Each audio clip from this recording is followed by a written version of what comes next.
Son zamanlar hər kəs qadın azadlığı, cəsarəti dediyimiz zaman yanlış addımlar atırlar. Bununla bağlı sizin də fikriniz önəmlidir. Mənə görə qadın azadlığı və cəsarəti özü ilə üzləşmək cəsarəti ilə bağlıdır. Cəsarət və azadlıq nə ilə bağlıdır?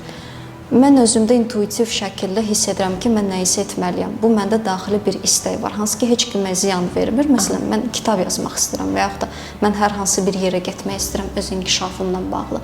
Bu mənə xeyir gətirəcək, heç kimə də ziyan gətirməyəcək.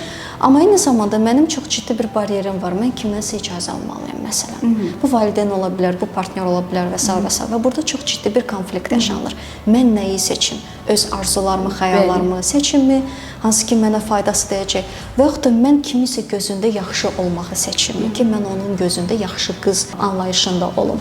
Və burada artıq ciddi bir konflikt olanda biz başlayırıq xəstələnməyə. Çünki bu yalanlar davamlı şəkildə təkrarlanır. Bədən immuniteti gücü çatmır. Düşünürəm ki, real azadlıq özümüzlə dürüstlükdən başlayır. Hansı ki, mən bunu real istəyirəmsə, mən özümdə cəsarəti görürəm ki, o super ego hansı ki, cəmiyyət, ailə tərəfindən mənə ötürülür, mən ona qarşı çıxa bilim, heç kimə də bu tərəfdən də ziyan vermədən, incitmədən.